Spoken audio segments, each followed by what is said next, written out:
for today is Matthew Nickerson. I don't know if he has arrived yet, but he will be soon.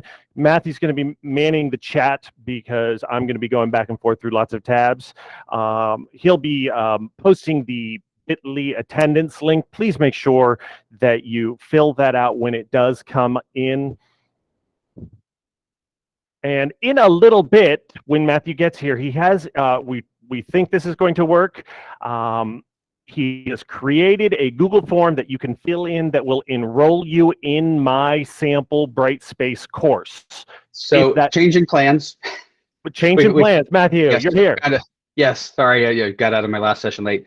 So, and I still have the wrong background. Oh well. So let me. Well, basically, what you need to do is go to Brightspace. Hopefully, you all have Brightspace open right now. And click on the home icon in the top left. So that should take you to your school, or if you're in a district office, to the district office. And the same way that you found the course for the whole day, the Brightspace conference, that Discover button, go ahead and click on the Discover button. And this is where it doesn't work for me because I'm an administrator, so I see everything. I'm already a member of everything. But on your screen, you should have a search box at the top. And our course should be under new because we just added it yesterday. But the course, let's see, remind me of the name? Sample AP Stat class. All right, so you could probably just put any one of the, you could put sample in, you could put stat in, and it'll pop up and you'll be able to manually join the course from there. And don't worry if you can't find that and can't join. I'm going to be sharing my screen and I'm in there as a student right now, so you'll be able to see everything that I'm demonstrating. And we'll make sure that the instructions for getting to add yourself to my sample AP stat, that is correct, sample AP stat class. So we'll get you instructions so that you can add yourself in afterwards. And yeah, I'll share my screen. So Matthew, anything else before we move on? Nope, that's good. All right, great. For today's session, I can describe the thought process behind organizing a Brightspace page. You're going to find today is actually kind of technology light, thought strong. We're going to be talking more about the thought process rather than the actual technology behind it. We're also going to be able to describe a possible way to organize a class Brightspace page. As a math teacher, I'm going to be using a math example, but again, the focus is on the thought process, not the final product. So it is my hope that regardless of what you are teaching, the ideas that I'm sharing will be things that you'll be able to think about when you are creating a Brightspace page for your class. So as I was thinking about the best way to use Brightspace, I kind of came up with this thought process. The first thing you absolutely have to do is identify the needs of your students. What do my students in my class today need? Then you have to think about how you could use Brightspace to address those needs, followed by implementing that. Here's what I think a lot of us get overwhelmed by and try to do. They go to Brightspace and they find some cool features. They stop and ask themselves, how could I change my instructions so that I could use those features? And then they hope for the best. So we don't want to do that process. We want to do the first one. Please start with what do my students needs? What do my students need? Then ask yourself, how could I use Brightspace to address those needs? And that's how I created my sample Brightspace class. So I thought to myself, well, what do my students need? And bear with me on this. My students need a refrigerator door. My students need a map. And my students need a diary. Those were the three things that I thought my students need, and Brightspace is going to be able to do it for them. So let's have a little bit of fun. And I'm going to put a Jamboard into the chat. I had no idea we were going to have 200 people here, so I have no idea if we're going to be able to get those all. But feel free to join in that Jamboard chat and post what's on your refrigerator door right now. Here's my sample. I've got the graduation announcement from 2 of my nieces. I have my beautiful new nephew. I have a random Elvis magnet, don't know what that's all about. And I had a bill that I have to remember to pay. So I will share our Jamboard. If you can't get in, it's totally okay. But what's on your refrigerator door right now? Lots of fun things.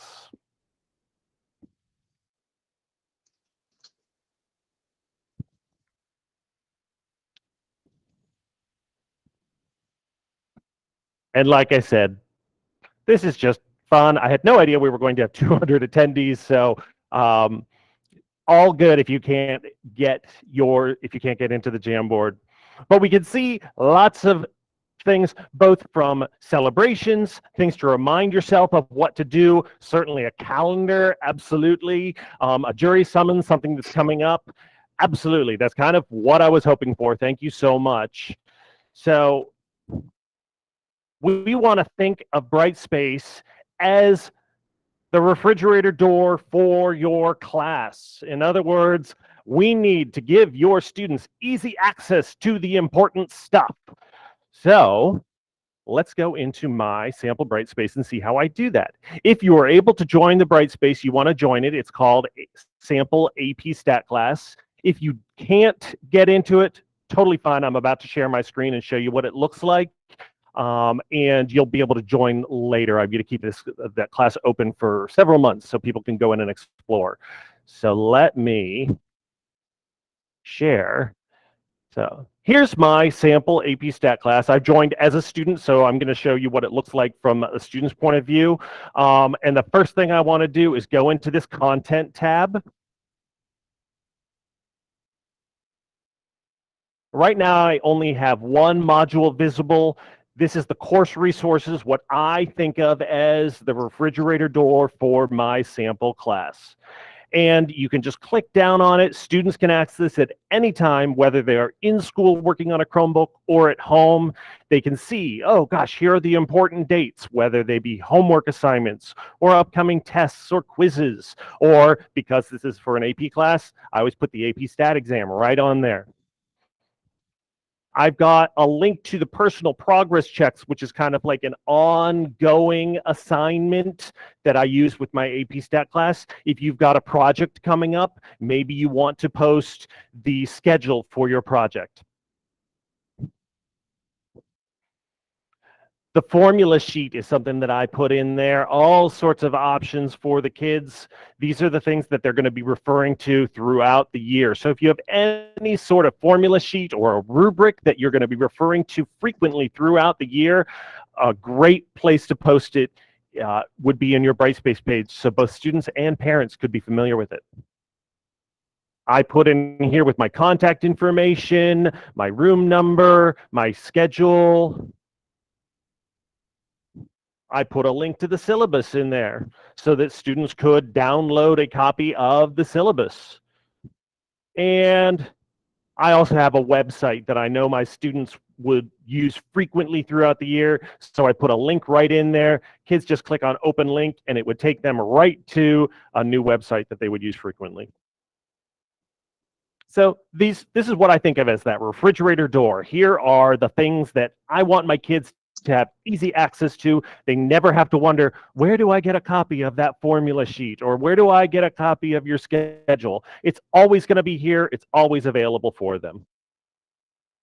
The one other thing that I'm going to point out to you while I'm here is the calendar link. If students click on that, and of course my computer's being slow. There we go. It takes them to a calendar where I've put in, again, upcoming quizzes, how long this quiz is eligible for redo, an upcoming test. It's up to you how extensive you want to make your calendar. I first tried it by putting in the name of every lesson on every A-day, B-day combo. That overwhelmed the calendar. It was not going to be useful to me or my students. So I decided to change it and only put upcoming quiz dates and test dates in there.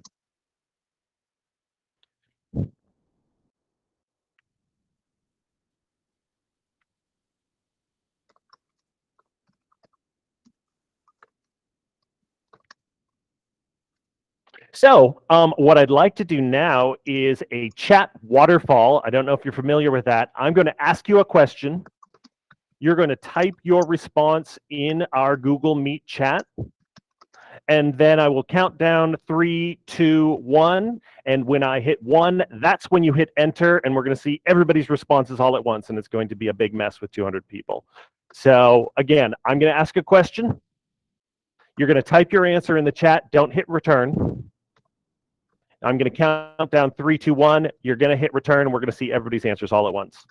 And the question is, what course resources might you put on your Brightspace page?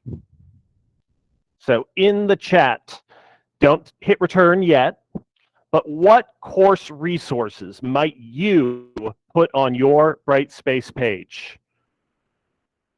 And I'm going to count down 3, 2, 1, go. Hit return. Oh my goodness, there's tons of stuff. I love it. I see lots of calendar. I see literature. Oh my goodness. Upcoming stuff. Syllabus, accent marks. Ooh, I like that. Word wall, vocabulary, syllabus, same as you. All sorts of stuff. Absolutely. Audiobook links. Somebody also suggested the link to the book website, Anchor charts. I love this. Thank you, everybody. Anything that you think your kids are going to be referring to throughout the year, put that in a course resources module or something to that effect. That's awesome. Thank you very much. Matthew, any questions? I realized that chat waterfall kind of made everything fly by, but any questions before we go on? Yeah, there was a question about creating a course now, and would recommend that you continue to build things in your sandbox, because once all the courses are set up and scheduled, then the way that Brightspace creates courses with our roster sync is way more developed than what we had. I know sometimes when I mention Little Sis, people are like, "Oh no, not that again." We were piloting Little Sis. They basically made that feature for us, and so we were working out the kinks. That won't be the case with Brightspace. Your courses will be made for you. So it's not hard to move content from your sandbox there. So you could request to have a course made now that you can just build inside of that course. It's kind of like having another sandbox. But once your courses are rostered, are you going to want to add all your students to that manually? You probably not. You kind of have the same workflow. You'll want to use the ones that are automatically rostered in. And not everybody has a roster, so that's if you're a teacher in a different circumstance than the typical classroom teacher, okay, then maybe if you're going to have to build your courses anyway, then yeah, you can request to have another course made for you. Thanks very much, Matthew. And to piggyback,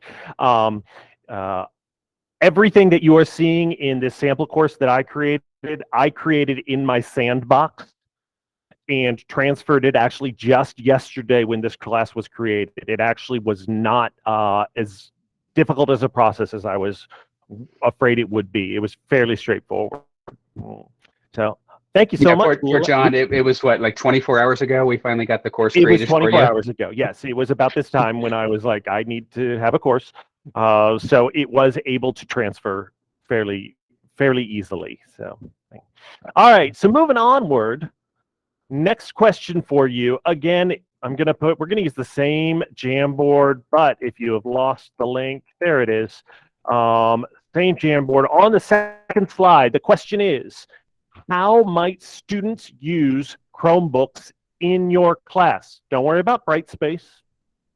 Keeping in mind that we're going to be in schools in person, when you have your kids use Chromebooks, what do you have them do in class?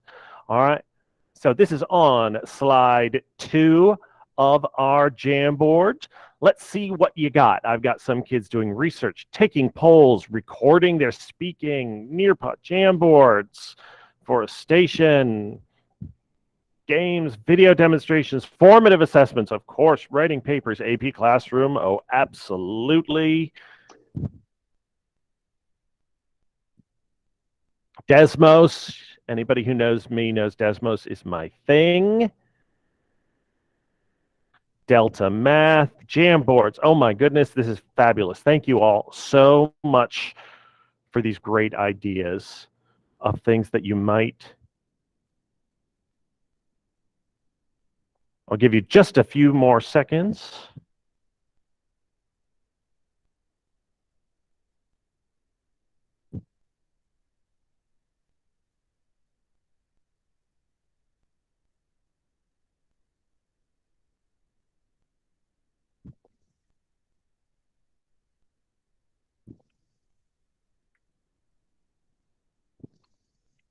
Great. Thank you all so much for those wonderful ideas. So the other thing that I thought students are going to need is a map. There are so many links and documents that students are going to have to open. They need a map to know where to go, what link to use. So rather than having to, what I used to do right on the board, everybody go to your Chromebook, open up www. blah, blah, blah. I can just put the link right into Brightspace. The kids always know to go to Brightspace. That's where it's going to be. So with that in mind, going back to my sample AP class Brightspace, you may have to refresh, but I've just unlocked some examples of what I might put for my students.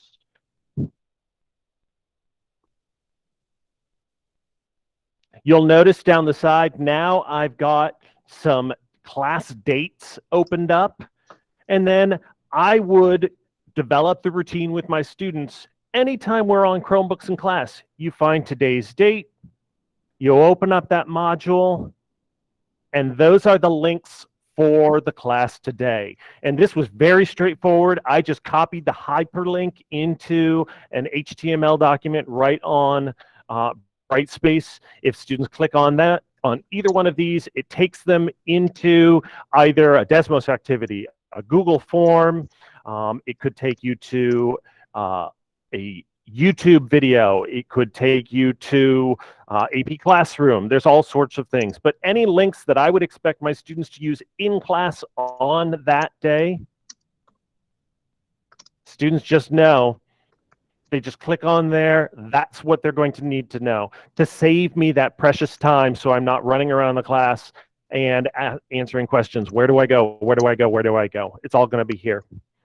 You'll notice for September 15th and 17th, I decided to get a little bit fancier. Instead of a single page with 2 hyperlinks, I put them as two separate links on 2 separate pages. That's fine. It's entirely up to you. Whatever you feel will be benefit your students. Matthew, any questions before we proceed? Yes. So question about deleting courses that we're only enrolled in for training. My current understanding is that you can't delete yourself from a course unless you're the teacher. So only the teacher can delete people. So that's something we're wrestling with in terms of what do we do with substitute teachers. And so we're, I don't want to get sidetracked on that issue, but yeah, so you'd have to, if you really don't want access to something in a training session, you have to request that from the teacher of the course to go into their class list and remove you. Let's see, so Lisa, thank you for putting in the directions for copying information from one course to another.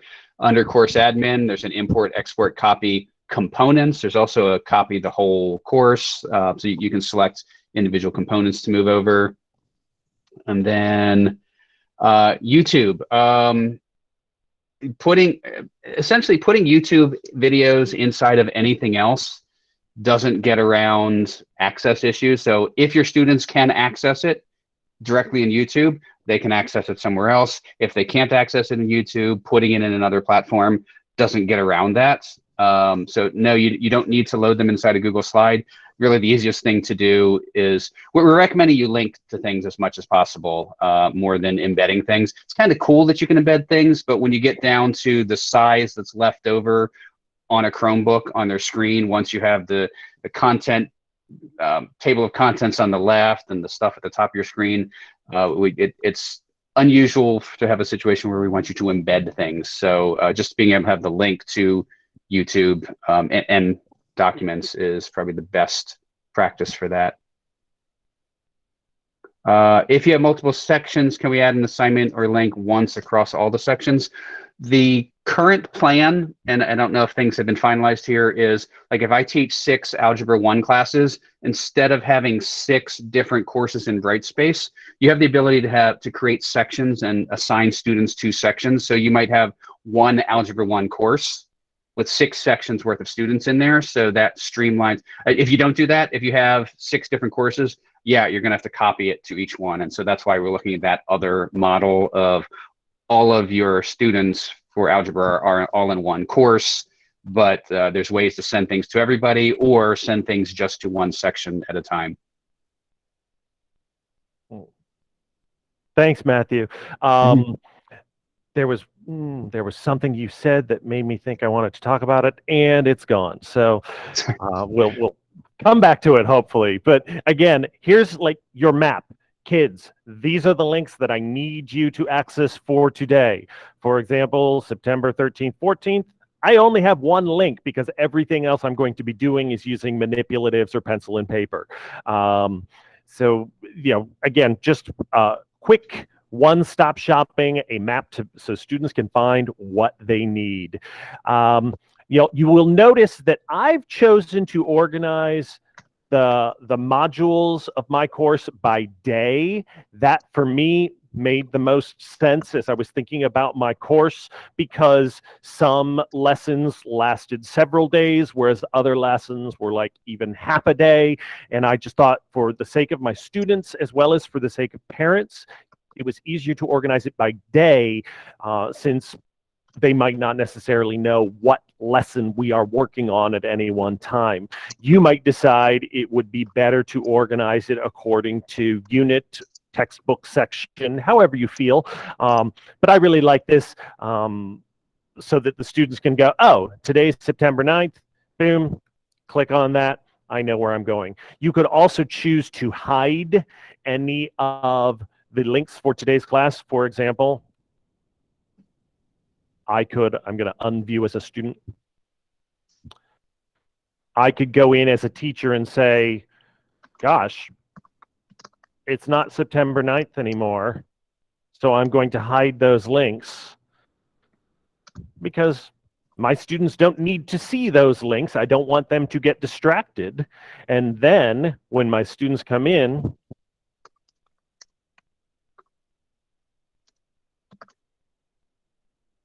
they only see the links for today's class. That's entirely up to you. If you want to keep them there so students can go back, great. If you want to minimize the visual distractions and just have the stuff for today visible, that's fine too.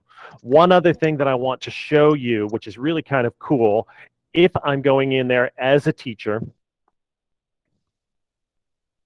and I want to emphasize, guys, here's the page that you want. I can go into, I'm going to unhide this because I will need it. I can go into the links for today's class, click these 3 little dots over here, and select Post to Course Homepage.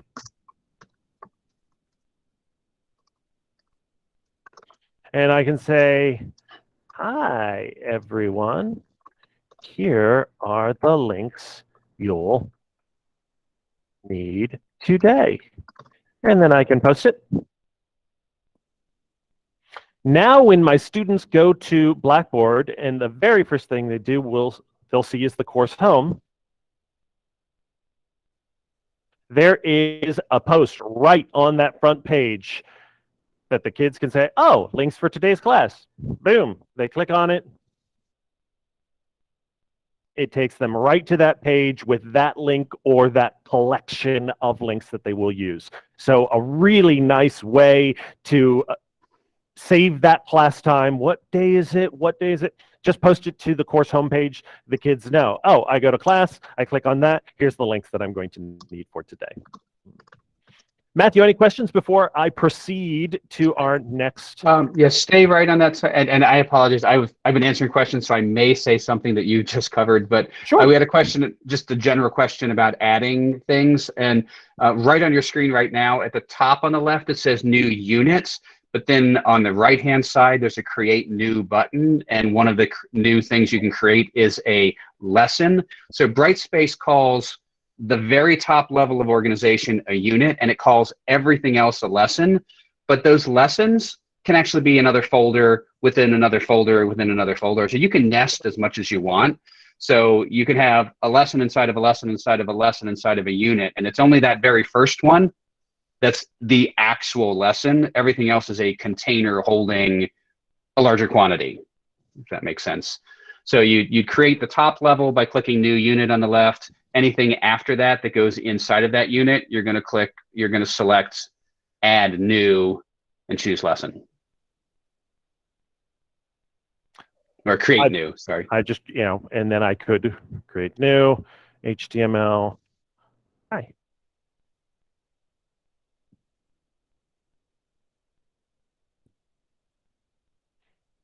And the two main things that I use a lot is the HTML document and adding links.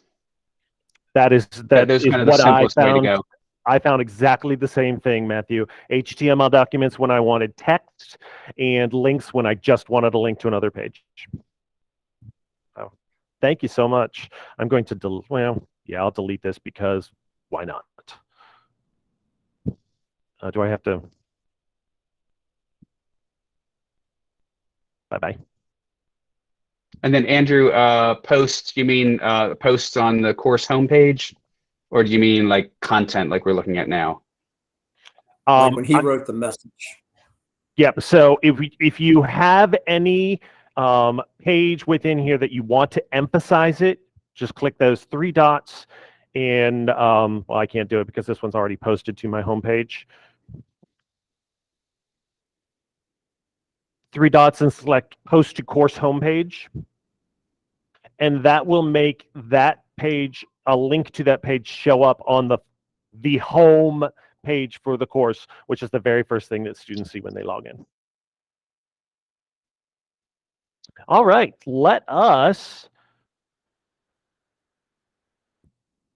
talk about our last. Oh, by the way, one thing we have to remember, we're going to be back in school buildings. There are going to be activities that you're going to do in class that will not require Chromebooks. And that's okay. Please don't feel that you have to put a hyperlink to everything you are doing in to Brightspace if it doesn't apply. And I'll talk a little bit more about that in the next section. So our final question for our Jamboard is, think of your student's agenda or binder. Or if you're a parent, think of your child's agenda or binder. Into our Jamboard, what do you hope you would find in there? Notice I use the Trapper Keeper because I am a child of the 80s. What would you hope to find in your child's binder or your student's binders? This is going to be on slide 3 of the Jamboard. What would you expect to find?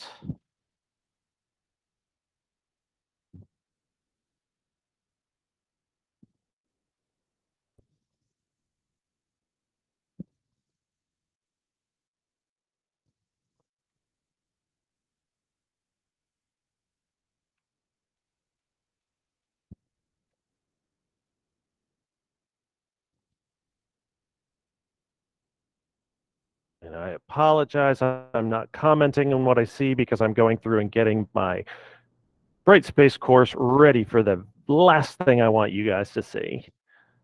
But I'm sure we're coming up with some great ideas.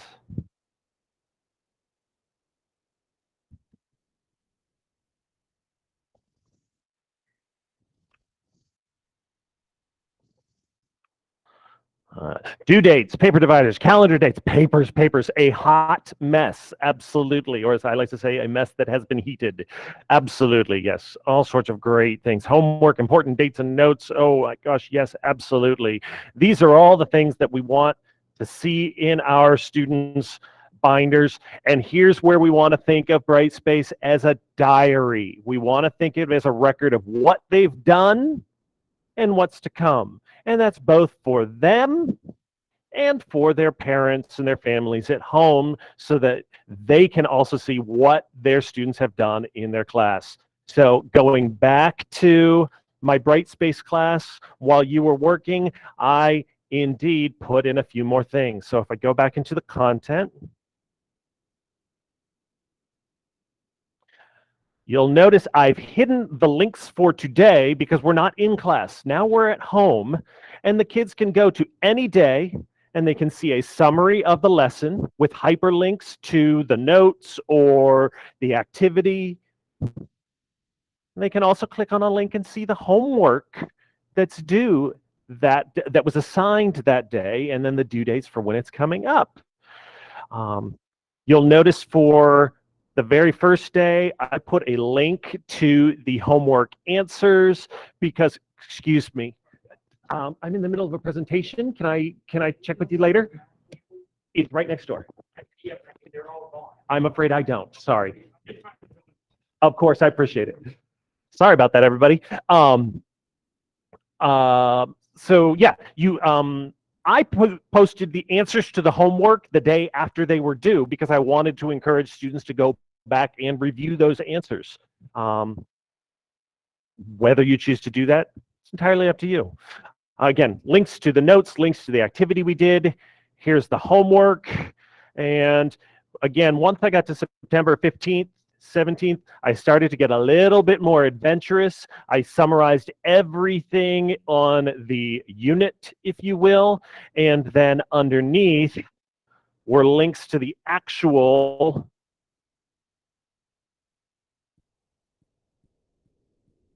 filled-in notes, as well as the homework repeated. Matthew, any questions before I move on?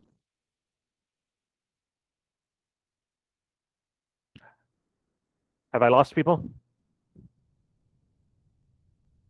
Sorry, I was muted. Oh. Email, I put the first part of the answer in. I'll tell you the second part. By default, the settings are when you send an email from Brightspace, it will go to both Outlook and Brightspace email.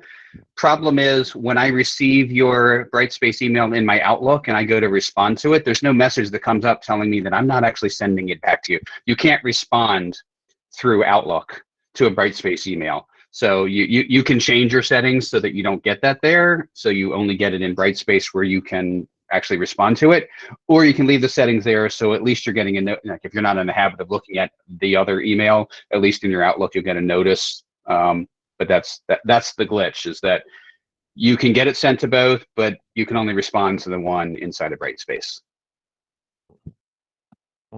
One other thing I want to show everybody, if I go in as a teacher, because again, I imagine homework is going to be one of the #1 reasons students are going to be checking Brightspace. So if I go into, for example, September 15th and find that homework, I can do the same thing. I can click those 3 dots, post to course homepage. Here's the homework that is due September 20th or 21st. And I can post that. And now when my students go to the course home, the very first thing they see when they log into my Brightspace page is a post from me right there. There's no searching for it. It's going to be right there. Of course, students could go into the content and find the date, but if you want to overemphasize that for your students, and why wouldn't you? Boom, there it is. Students and families will be able to find that very easily. Matthew, any questions before we move on to our wrap-up? I think so. I'm just trying. Some of Sure. them may have been answered by each other. So not seeing, if you don't see something that's under the links for September 15th, 17th, notice on John's screen right now that that's not visible. Okay, so that's currently hidden from view. Caroline, if you don't have post to homepage option, if you're in there as a student, you won't have that option. So if you're in this sample class, students don't have that option. If you're in your own class, then that would be an issue. Anything we post will be viewable by every employee in the county. Not sure what that's about. You have to be a member of the class to see anything that's posted there. At some point we will have the ability to have kind of a learning repository where you can make things visible by everyone in the county. If you add it to that repository, that would be something you have to deliberately do, and that will not be this school year. Announcements and activity feed. What area does the homepage post go to? Good question. I believe it's chat, under the chat. So that's called activity. It goes under feed. activity Yep. feed. When you post to the homepage, it goes under the activity feed. It's right there. Announcements is something that I specifically have to go into the announcements and create a new announcement.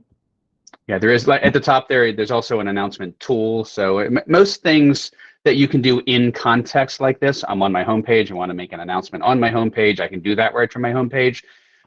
When you finish doing that, you'll find you are in the announcements tool when you come out of that. So most things, like you can do that with an assignment, you can create an assignment from here. When you're done creating it, oh, I'm not on my homepage anymore, I'm in the assignments tool. So everything kind of works that way. When posting in Classroom, can you change font colors and size for accessibility? So the announcements tool has some really rich text formatting options. The activity feed does not. That's one of the differences between them. You have way more options for formatting in announcements than you do in activity feeds. Now you have all right on your screen here, you see all these rich text formatting options for your course content. When you are making an announcement out of that, I'm using the wrong term there. When you're posting about that in your feed, how does that show if you send that to your course home? I don't believe I can because it's the actual module, but let's see. Okay. Let's try. Yeah, inside of the tool for creating posts, no, you don't have all these options, but let's see what happens when you create it here and then send it there.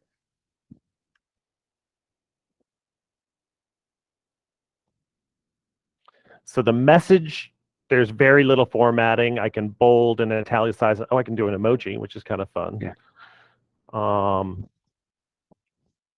So I just posted to my course home.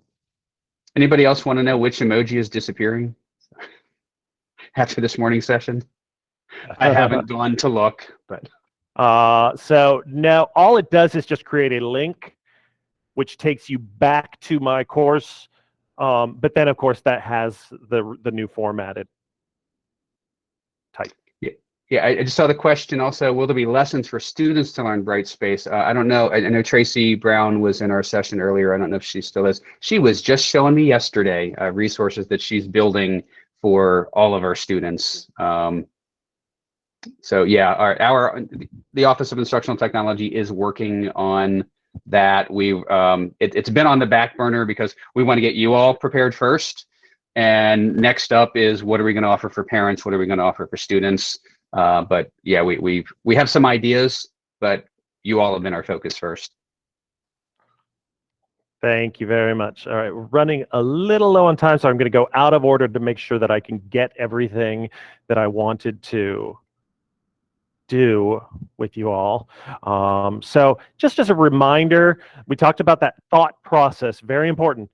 Identify what your students need first. Then think, how could Brightspace help me with that? And finally, move on to implementing it. So the 3 examples that I used today that I thought for my students in my class would be the most important They need a refrigerator door. They need somewhere to have at the touch of a button everything they will need throughout the year. That's why I created a course resources unit. It's called a unit, but it's essentially a module or a folder. And I put links to anything that my kids would need throughout the year. I also thought my students need a daily map. When I come into class on Thursday, what links do I need? That's why I created essentially a hyperdoc with all the hyperlinks that the kids would need for that day's lesson. And finally, I thought, what do students need as a diary? What are they going to use as a record of what they've done in the class? Also for your absent students, I was not here on Friday. What did I miss? And that's where I put in every day a link. Here are the completed notes, or here is the activity, anything that you need for a record so that the students or their families can go back and look and see what they did. Matthew, any quick questions before I run through a quick demonstration? I think, unless I lost some in the thread, I think we're caught up. Awesome. Thank you so much. I'm just going to do a very quick demonstration of how I would build. Oops, not sharing the tab. There we go. How I would create a day. So for example, I would say, let's say I'm preparing for the September 20th/21st. Again, high school A-Day, B-Day. I always think in terms of 2 pairs of days. So I would create September 20th/21st. And then I could put a description. I could say, today we're going to study standard deviation. And I always find it looks nicer if you highlight it and just select a slightly bigger font. And of course, you need to make it viewable. All right, so I've got a day, nothing in it yet. So now first thing I want are the links that I'm going to use in my class. So for that, I'm going to create new. This might answer one of the questions in the chat right now. So show it in the HTML and then come back out and show it as a web link as well. Sure. All right. So HTML, it would be links for today. Here are the links you'll need. An HTML would be great if you have multiple links. For example, I could and I'm just going to be copying and pasting from a Google Doc or from a website. I could do that. You know, I could do another link to insert. Where to go? A URL. I could say I want you to go to Desmos today. So this is a place where you can type in different text under title. Good thing. HTTPS. HTTPS. Usually I copy and paste it, and so I'm trying to go a little faster today. There we go. So if you have multiple links that you want them to go to, I would recommend creating an HTML doc with the links in the same doc so they're not going back and forth. If you just have a single hyperlink that they're going to go to, another way you could do it would be to create new web link.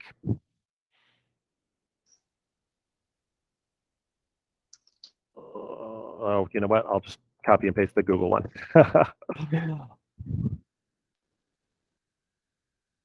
Make it viewable. That one comes up with just an open link on a new page. So if you have a single hyperlink, you can just attach the hyperlink. If you want to have multiple hyperlinks, my recommendation would instead be to create an HTML when you put the links within the text for that document. Now, let's say the day is over, kids were fantastic. Now I want to remind them what we did in class today. I might choose to hide the links for today because I don't want them to get confused with any other day. And instead, I'm going to create a new document.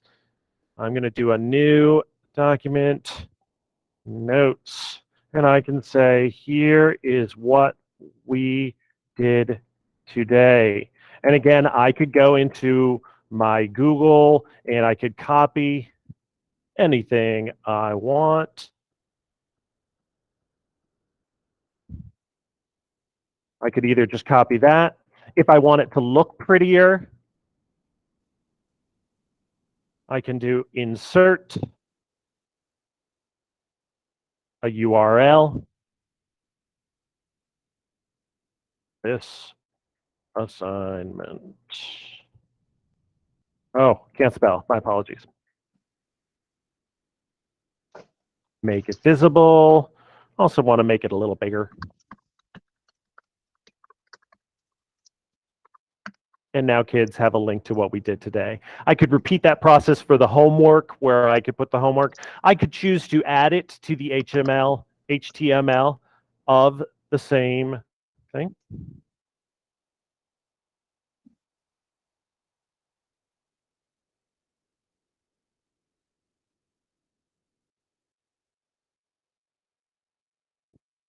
And it comes in there. Or I could add it as a separate page.